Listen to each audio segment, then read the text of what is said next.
Bine v-am găsit, bine v-am regăsit, dragii mei din Zodia Capricorn, oriunde v-ați afla.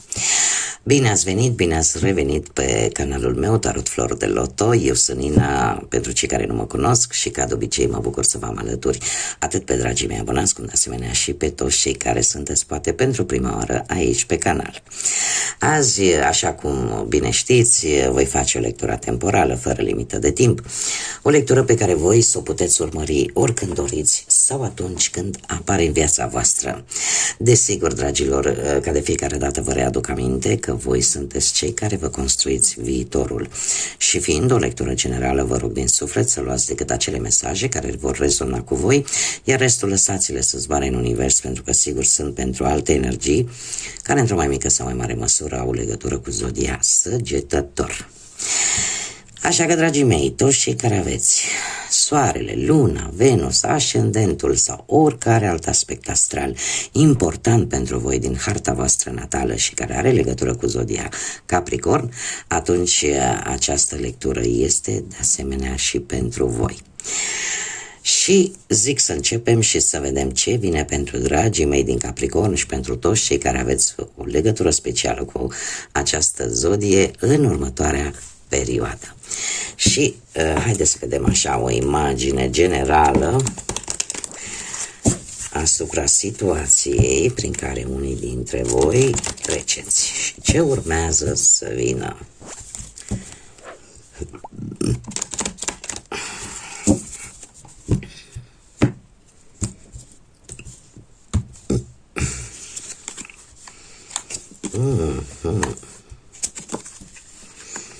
Foarte interesant. Dragii mei din Capricorn, ați avut o perioadă de o ușoară indecizie. Ați avut niște opțiuni destul de dificil de ales. Ați avut responsabilitatea poate de a decide ceva foarte important. Mulți dintre voi ați ignorat. Poate de teama de consecințe, poate din cauza anumitor informații care nu erau complete, sau poate pur și simplu rațiunea, logica parcă nu vă lăsa. Dar totuși, într-un fel sau altul, a trebuit cumva să luați această decizie. De ce spun acest lucru? Pentru că în prezent avem arcanul major, moartea, nu știu, ca și zodia, avem zodia Scorpion și zodia Vărsător. Poate rezonează cu careva dintre voi. Dar în prezent voi treceți printr-o transformare, eu aș spune pozitivă. Ceva s-a întâmplat tare brusc, ceva care v-a dat un pic lumea peste cap, ceva care va ajuta să încheiați un anumit ciclu, să învățați anumite lecții, să faceți poate o mutare importantă pentru voi. Această schimbare bruscă care de asemenea cauzează poate o ușoară teamă, o ușoară frică, și e frica de nou, frica de schimbare, a venit tocmai pentru că ceva trebuie să se îmbunătățească în viața voastră, indiferent de ce aspect al vieții vorbim, fie el profesional, material sau sentimental. Iar lucrul ăsta se va întâmpla în următoarea perioadă, pentru că avem steaua, zodia Vărsător, avem acest arcan steaua care ne vorbește de dorințe, de speranțe, de acea forță care te împinge să mergi înainte și încet, încet să vezi luminița aia de la capătul tunelului.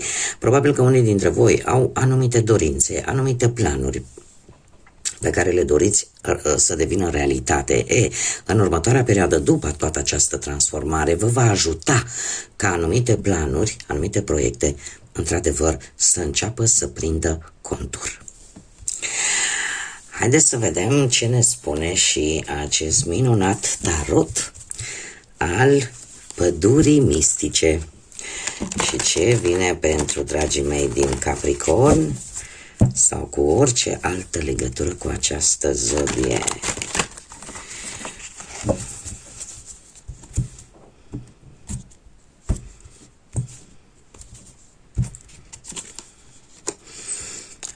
Foarte interesant. Dragii mei, De curând a avut loc un eveniment brusc, neașteptat. Ceva care va lua printr-o totală surprindere din punctul ăsta de vedere al carierei. Roata norocului în principal și ca și simbolistică ne poate vorbi de o multitudine de situații, dar cum este vorba despre situația voastră profesională, aș zice că aici ceva a avut loc. Orică, cum să spun eu aș zice că a avut o schimbare pozitivă. Ceva s-a întâmplat. Ori ați găsit vreun job, ori ați reușit să obțineți vreo diplomă legată de cariera voastră profesională. Ceva s-a întâmplat. Dar a venit pe nepusă masă, dar a venit într-un mod pozitiv. În prezent se pare că aveți anumite zodii de foc, berbec, leu, săgetător, posibil pentru unii dintre voi, care își dă interesul să vă ajute să rezolvați o anumită problemă. Este cineva care se pare că care îți inspiră așa încredere și care te poate ajuta și pe viitor. Apare această implicare a acestui personaj. Pentru unii acest personaj poate să fie reprezentat de către un tată, un socru, în general pe partea asta masculină, poate să fie un frate, un șef, un asociat, da? Următoarea perioadă vine cu Marele Preot. Vine cu Marele Preot și este cineva care are o cultură extraordinar de vastă, are o înțelepciune extraordinar de mare, nu știu dacă zodia Taur vă spune ceva, doar că această energie este cumva, încearcă să te ajute. De exemplu, nu știu dacă vorbim de carieră, poate să fie un profesor, poate să fie un profesor care într-adevăr își face datoria cu vârf și îndesat și care te va ajuta foarte mult. De asemenea, Marele Preot ne poate vorbi de negocieri. De anumite negocieri care depind, într-un fel sau altul, de munca în comun. Și de anumite principii sănătoase, niște principii tradiționali sănătoase. Dacă nu vorbim de energii, putem vorbi de voi. Și de faptul că în următoarea perioadă voi vreți să faceți ceea ce este corect. Să faceți ceea ce voi considerați că este normal să se facă în ceea ce privește munca. De asemenea, e posibil să găsiți soluția la o anumită problemă relaționată cu munca sau cu cariera voastră. Și asta să vă ajute, cum am mai spus, să duceți anumite negocieri. Mergem mai departe. Haideți să vedem cu bănuții cum stați, dragilor din Capricorn. Cu bănuții, ei, ați avut așa o perioadă cu acest 8 de cupe în care cumva ți-ai asumat un risc în ceea ce privește o cantitate de bani, dar ai făcut-o decât, cum să spun eu, te-ai băgat în această situație decât tu. Nu ai mai angrenat și pe altcineva. A fost un risc pe care ți l-ai asumat tu singurel, tu singurică. În acest moment, în schimb, aveți de luat o decizie importantă. Aveți de luat o decizie importantă, nu știu dacă zodia Gemeni vă spune ceva, dar mare grijă, eu vă spun ce îmi spun cărțile. Mare grijă pentru că sunteți tentați ca vis-a-vis de această decizie atât de importantă să dați curs la ce vă spune inima și nu e tocmai ok. Ar trebui să vă păstrați rațiunea, ar trebui să vă păstrați logica și să vedeți lucrurile fix așa cum sunt și nu cum v-ar place vouă să fie. De ce spun acest lucru? Pentru că în următoarea perioadă avem un 5 de cupe. Și acest 5 de cupe mie îmi spune că trebuie să vine așa o grijă a bănuților cumva și va trebui să economisiți mai mult decât v-ați putea vă imagina. Cumva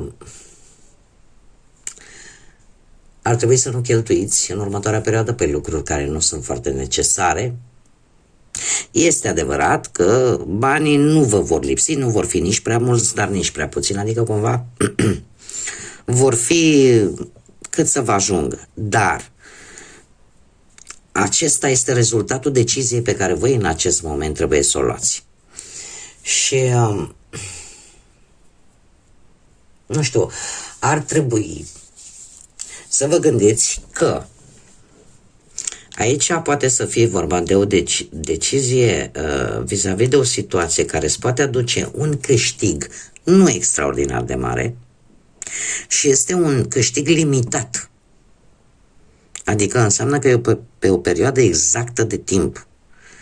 Da? Nu e pe o perioadă lungă de timp. Nu știu, ca să vă dau un exemplu așa, nu știu, șomajul, de exemplu. Șomajul nu îl iei de porvida, nu îl iei pentru o viață întreagă, nu? Îl iei pe o anumită perioadă de timp. O situație de genul ăsta. O anumită sumă, dar depinde de voi și de ceea ce vă face să luați această decizie. Dacă emoțiile sau sentimentele, poate vis-a-vis de cineva, vă pot influența sau pur și simplu o gândiți foarte flugarnic, așa, fără să o analizați foarte bine.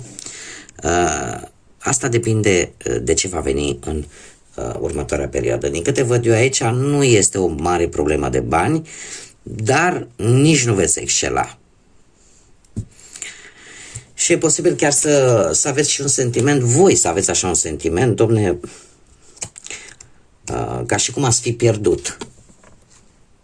Nu tot este adevărat, dar ceva acolo. Poate să fie legat chiar de investiția asta la care voi v-ați asumat acest risc. Pe partea sentimentală, cei care sunteți deja într-o relație, într-o pereche, avem zodii de și ce frumos! Ce frumos, dragilor! Cei care sunteți într-o pereche, nu știu dacă aveți partenerele voastre sunt din zodii de apă sau au legătură cu zodiile de apă, Rac, Pești sau Scorpion, dar ce pot să vă spun? Că sunt foarte multe cupe, aici există emoții, aici există sentimente și ați avut cu ceva timp în urmă cu această regină de cupe o situație, o relație destul de calmă, cu emoții foarte solide, foarte profunde. Chiar dacă poate ați avut ceva de rezolvat, anumite probleme de pereche, de relație, ele au putut fi rezolvate cu un pic de intuiție, cu un pic de empatie. Cumva ați reușit să vă conectați foarte bine unul cu celălalt. În prezent avem un 4 de cupe care într-adevăr ne vorbește de cum să spun eu, un ușor egoism care poate apărea ori la voi, ori la perechea voastră. Ce înseamnă asta? Că probabil că unii dintre voi traversați o perioadă în care vă gândiți un pic mai mult la voi și mai puțin la celălalt. Sau invers, da? Perechea voastră să se comporte în acest fel. Sau cumva mulți dintre voi gândiți că deja relația este sigură și că nu mai are nevoie de nimic și a apărut așa o ușoară plictiseală, o ușoară monotonie. Nu lăsați ca aceste lucruri să intre în relația voastră, pentru că din câte văd eu aici există sentimente și ar fi păcat. Da, se pare că veți ieși din această stare în următoarea perioadă, de ce avem un Paj de cupe care este purtătorul de vești bune și veți avea o perioadă pentru voi, nu știu, vreun eveniment, ceva distractiv și cumva e posibil chiar pentru unii dintre voi, cei care vă doriți de sigur, să apară chiar și vestea că veți avea poate un nou membru în familie, că va avea loc poate o naștere, o nuntă sau poate chiar o logodnă cât mai serioasă. Așa că, dragilor, nu veți sta mult în această situație, lucrurile merg tare bine. Mergem mai departe pentru cei care sunteți singurei în urma, poate a văduviei, din păcate, poate a faptului că ați divorțat, sunteți separați sau pur și simplu nu ați reușit să găsiți pe cineva. Viața voastră sentimentală, dragilor, are un iz karmic sau un iz ușor karmic. Și trebuie să vă spun că de curând posibil, cu ceva timp în urmă, cu acest 6 de monede, ați avut mari șanse să cunoașteți pe cineva care din punct de vedere bănesc era foarte generos. Și asta prin intermediul unor cunoscuți. În prezent, se pare că banii tot au un cuvânt de spus. De ce? Pentru că asul de monede, în afară de faptul că vine cu o mare șansă către prosperitate așa și abundență materială, totuși vine și cu o nouă iubire. Doar că va trebui să fiți dispuși să faceți anumite schimbări.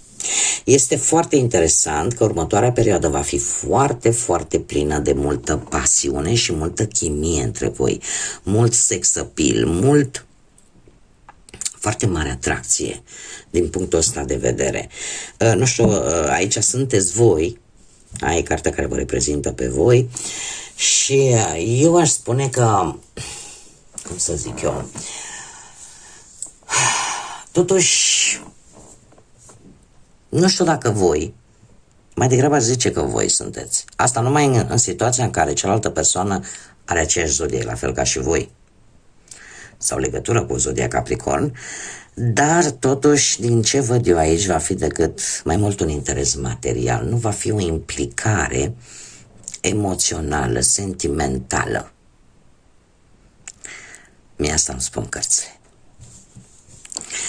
Și va fi mai mult un interes mai mult material și fizic, desigur, dar fără implicații prea mari sentimentale. Haideți să vedem ce ne spune și acest oracol, de asemenea al pădurii mistice. Orice tu îți dorești. Atunci când asculți prea mult importanța problemelor și a suferinței, viața încearcă să te readucă într-un echilibru. Încearcă să nu te mai zbați, încearcă să, nu neapărat să te zbați, încearcă să nu mai te stresezi atât și simte acea liniște. Pentru că lumea îți va răspunde, universul îți va răspunde. Este, de fapt, mesajul ne vorbește tare mult de acele momente în care ar trebui să ne oprim din tot zbuciumul pe care ne-l aduce viața, din tot stresul pe care ne-l aduce viața. Să ne oprim un pic și să ne dăm timp pentru noi, pentru sufletul nostru, pentru liniștea noastră. Este un îndemn, voi oricum sunteți niște neobosiți, sunteți... cum să spun eu, de multe ori eu cunosc, am un Capricorn, am doi chiar în familie și vreau să spun că de multe ori eu obosesc ascultându-i cât de multe lucruri fac. Și de multe ori le spun același lucru care vi-l spun și vouă: faceți-vă timp pentru voi, faceți-vă timp să trăiți viața, să vă bucurați și de lucrurile cele mai mărunte, care poate nu trebuie să coste bani neapărat. Și în felul ăsta vă veți regăsi acea liniște interioară de care avem cu toții nevoie, mai ales în perioadele pe care le traversăm în acest moment și pe care le vom mai traversa încă ceva vreme. Așa că acest mesaj vine în ideea că poți să obții tot ceea ce îți dorești tu, doar că nu trebuie să dai mai mare importanță stresului și problemelor cu care te confrunți decât propriei tale liniști. Și atunci, fă-ți timp și mai ales că voi sunteți un semn de pământ, luați contact cu pământul, mergeți în natură, acolo unde puteți să o faceți. Conectați-vă cu pământul, că este elementul vostru și vă ajută să vă reîncărcați bateriile și să vă umpleți înapoi de energie pozitivă. Bun, dragii mei, cam atât am avut pentru voi. Eu vă mulțumesc din suflet pentru prezență și pentru toate lucrurile frumoase de care am parte de la voi și până data viitoare când ne vom reîntâlni la o nouă lectură, eu vă doresc tare mult să aveți parte de lucruri bune, de multă energie pozitivă și de multă înțelepciune. Așa că până la o nouă lectură, ca de obicei, să fiți iubiți, dragilor!